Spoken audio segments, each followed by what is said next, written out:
Hey, this is Jay Thomas with the next chapter of Digital Greed. This chapter just goes further into developing as a trader within the game that I played, and some of the nuances within that, and maybe a couple parallels between trading within the game and the cryptocurrency markets that I eventually began to trade. And if you want to skip ahead to the cryptocurrency videos, that's perfectly fine. I still think these are important. So let's get into this. As I said in the last video, the limited edition items became more and more important within the game.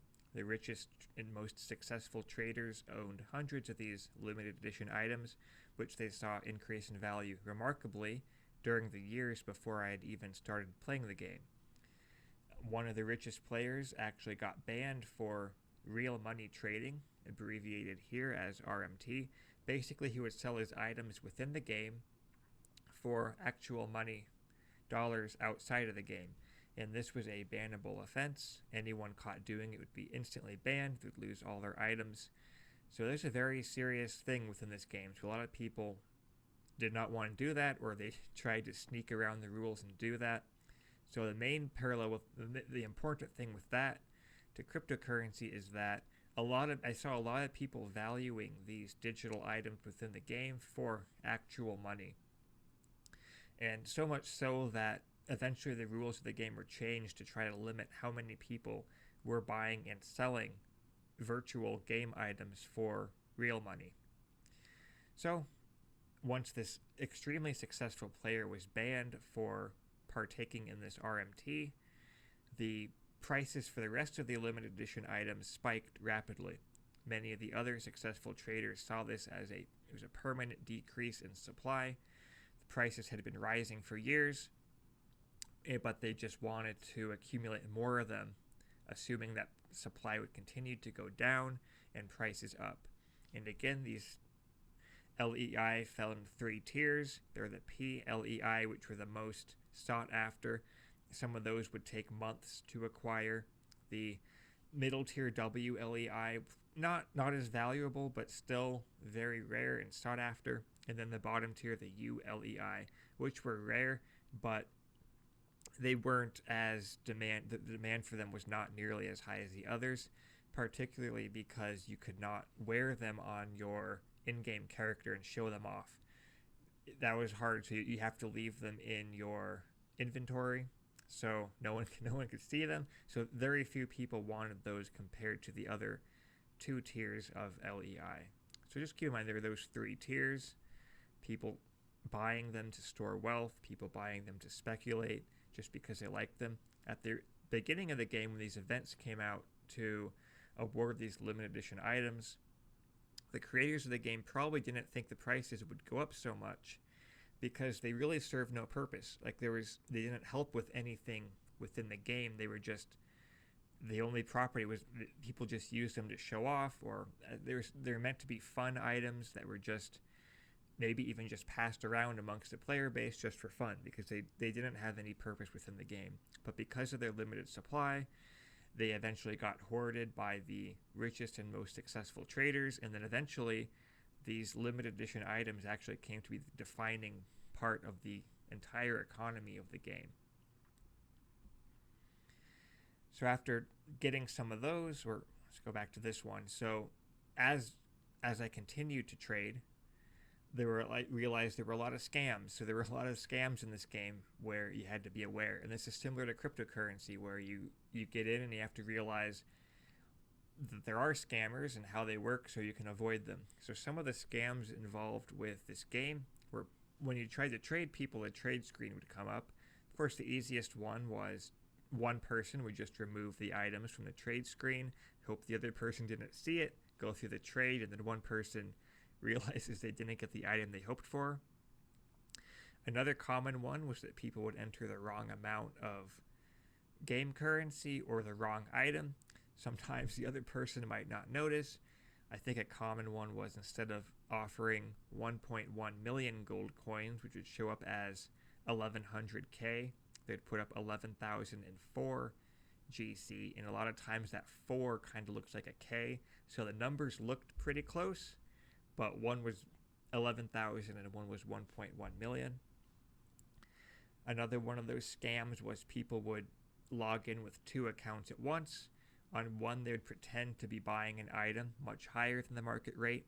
The other account would be selling an item for lower than the other account, but they were still selling for higher than the market rate. So an inexperienced trader would come in and buy from one account to try to sell to the other account because it looked like someone was selling for less than someone else was buying. They'd try to come in quickly for that trade, but they'd end up paying too much from the person selling and then not being able to sell to the person claiming to buy.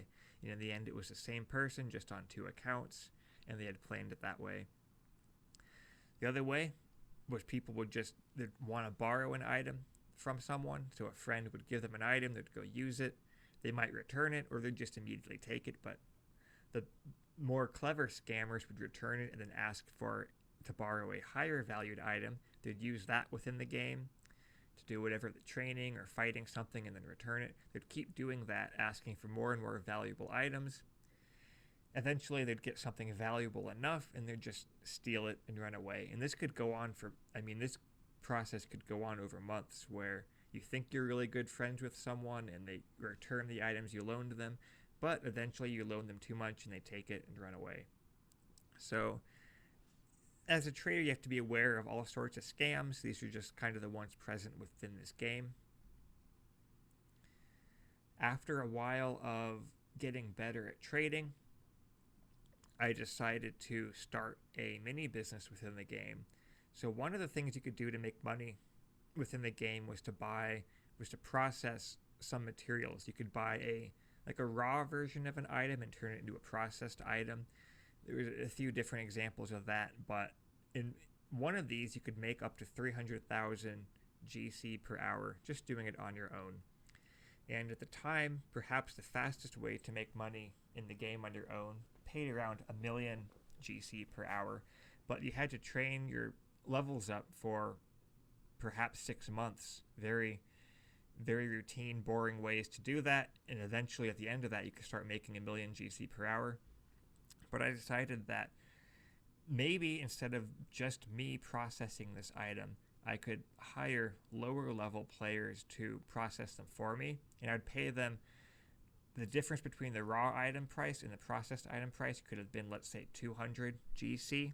I would pay these lower level players like 100 GC spread to process them for me, and then I could sometimes would have like 10 or 20 people at the same time processing these items for me, and I'd be paying them, let's say, 100,000 GC per hour to do this, but I'd make 100,000 GC per hour per person doing it. So I could end up making 2 million or 3 million GC per hour just by paying multiple people to process these items. So that's another thing I did. I ran this mini business. I put this profit back into trading as well as into more of the limited edition items. So I was mainly just growing my account value through all of these methods, doing the trading and then doing this mini business when the trading necessarily wasn't too good, or I just wanted something different, and then accumulating the limited edition items, which continued to do well, and most players assumed they would continue to go up in price over time. So yeah, I started collecting these LEI. The most expensive tier, the PLEI, there were 6 different types. They're the most valuable ones. I traded enough to be able to afford the cheapest one, which probably took me 6 months or a year. Again, I should have probably started trading with more GC, but I didn't. But I eventually got there. I was able to buy the cheapest one. I would then immediately want to upgrade it to the next most valuable one. So I'd sell it and then trade more until I could afford that next one. Then I'd buy that. And I kept doing that until I could afford the most expensive one. And then, of course, my goal switched again to now I wanted one of each of the PLEI. So then I sold the most expensive one, continued trading, continued the mini business, continued trading some of the other limited edition items, and eventually got enough to be able to afford one of each. And that took a very long time. So all this process probably took a couple years. And I was in high school, played this game probably upwards of 40 hours a week. So I was extremely addicted to this game. but I got a very good sense of mental math, which I think it's important in trading. Maybe not crucial, but it's important. And then a good idea for the psychology of the markets, how to kind of see price trends, just this like the sentiment of traders, and then kind of a good idea that people did value some of these in-game items as much as or even more than real money. So the sense that digital items can actually have a real world value kind of stuck in my mind, and that's probably talk about more of that in the next video.